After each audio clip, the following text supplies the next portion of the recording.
I'm going to tell you a story.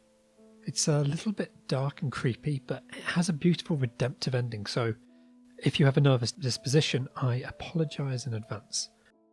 My story concerns a young boy who grew up into a young man, but he suffered 3 terrible things that happened to him that shaped his lives forever that are relevant to our tale. So he was born in the 1960s and he grew up in Mexico, and throughout his childhood he had terrible apparitions. However, his imagination conjured up for him the vision of dark and twisted monsters, and he honestly believed that there was a faun waiting for him in the ornate wardrobe at the end of his bed. Now, there was a temple not too far from their house where he was growing up, the expiatory temple of Guadalajara, a neo-Gothic Catholic church that was just within earshot of the house. So at midnight every night, they would ring the church bells to signal the ending and beginning of the day, and the boy's mind had conditioned himself to wake ready for the bells to ring. So each and every night his mother would put him to bed, and at 1:45 he would awake and wait for the pealing of the bells. On the stroke of midnight they would ring out, the cupboard doors would creak open, and he would see a human hand reach out from behind the clock face, followed by the smiling face of a goat, and stepping out so cloven hooves trod onto the carpet. Young Guillermo was shaken by this recurring lucid dream, and it clearly stuck with him. He became a filmmaker, focusing in makeup and special effects, until eventually, as he turned 30 years old, he got a break as both a writer and director on a feature film. And whilst working on this film, he struck up a friendship with megastar director James Cameron. His work received critical acclaim and opened international doors. One of those doors was to the film company Miramax. Here, Bob and Harvey Weinstein commissioned him to provide them a science fiction horror film as both director and co-writer. Accepting that offer was the second horrible event to befall Guillermo Del Toro, as Bob and Harvey Weinstein and he would prove to be a terrible combination. The moment early footage began rolling in on this movie, the Weinsteins became unhappy, and Bob Weinstein started to quarrel with his director and stormed on set to correct his perceived mistakes. At one point, Guillermo was told to head back home and pack his bags, as a new director would be found in the morning. However, he was saved in his position thanks to the intervention of Oscar-winning actress Mira Sorvino, who stood up for the director and claimed she'd quit if he was removed. Mira was dating Quentin Tarantino, currently the rising directorial star of Miramax, and had him vouch for Del Toro's capabilities as well. As a consequence, Guillermo was allowed to complete filming but had the final cut rights, the ability to approve the editing of the movie, taken away from him. Guillermo Del Toro was so badly treated that the Titanic director James Cameron, just after winning his Oscar for the Best Picture in 1997, nearly assaulted Harvey Weinstein on his friend's behalf, berating the man's poor treatment of his artists. Now that is a story for another time. However, his poor experience at Miramax was not the worst thing that 1997 had to offer him, as partway through production his father was kidnapped from the streets of Mexico and held for ransom for $1 million.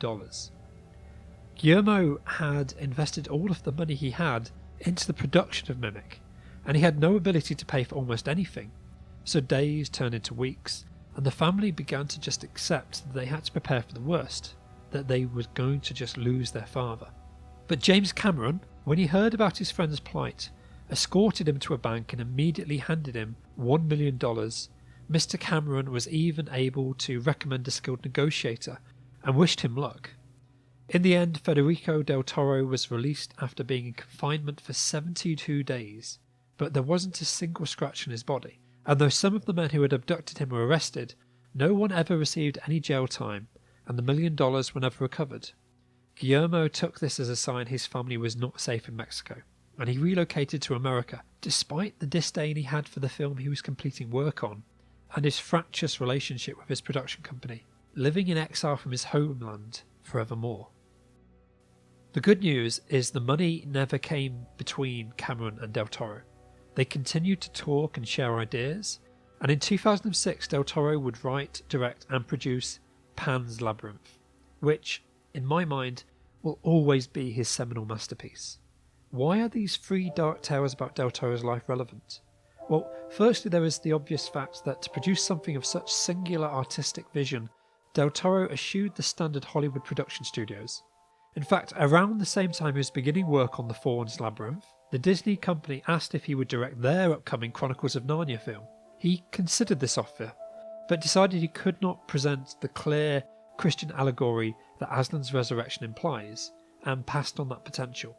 However, you could consider Pan's Labyrinth to be an extremely dark take on the same story archetypes as The Lion, the Witch and the Wardrobe. Both feature war-torn children from the same era, escaping horror in the real world by seeking refuge in a fantasy kingdom. The similarities end there, however. Guillermo found joint Spanish and Mexican funders and set about his masterwork, a thematic sister to his last movie, which was The Devil's Backbone. In Spanish, the movie is actually titled The Faun's Labyrinth, and Del Toro would be quick to point out that the Faun is never actually labelled as Pan. This is Pan's Labyrinth, his world, but if the Faun had been Pan, Guillermo suggests, Ophelia would have been in much more trouble than what's presented in the final film. When translated to English, however, Pan is a slightly more famous character than the Faun, so, for the desire of marketing, the name was changed. In an unusual move, Guillermo handled the subtitling himself, as he was concerned that no one else could provide a translation with the clarity and the knowledge of the source material that the film needed. This is a complex story, and he did not want translation mistakes to stand between anyone and the adventure he was presenting. And here, nearly 30 years later, he was able to bring the Faun from his childhood nightmares to life. There are two terrible creatures expertly brought to life in this movie, both played by contortionist actor Doug Jones, who Del Toro had collaborated with before. Doug Jones loved bringing both the Faun and the Pale Man to life, but he was terrified that as the only non-Spanish speaking actor, he would struggle on set. However, a combination of his hard work, memorising all of his characters' lines, syllable by syllable, even though he couldn't pass their meaning, and respect from his co-stars, meant that he produced a fantastic performance. Del Toro did dub over Doug's voice, as he had a very singular vision of how his character would sound. However, the fact the Faun's lips moved around the correct words with the correct timings made the process 1,000 times easier. The human characters were led by Ivana Baquero as Ophelia, Sergei Lopez as Captain Vidal. Sergei was considered something of a comedic actor at the time, but Del Toro cast him reasoning correctly that this kind of heightened melodrama was the perfect way to bring true evil to life. And in the movie's presentation there is no doubt that Captain Vidal, hallmark of the fascist regime, is truly evil. The man is psychopathic and deranged, with a clear character arc that explains, but stops far, far, far short of ever justifying his horrific behaviour. Suffering from the horrors beneath this captain is Ophelia, the lead character for this tale, who finds herself forced to become his stepdaughter as her mother marries the captain and forces her into this terrible world. Growing up in a country marked by a brutal civil war, in the midst of a more global terror, it is natural for Ophelia to imagine a better life than the one she finds herself in. Horror, tension, suspense, love tinged with grief and absolute despair mar every aspect of this movie.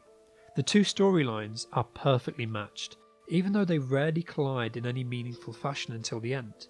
In one world, Ophelia suffers emotional and physical abuse from her new stepfather and the cruel world that they find themselves trapped within.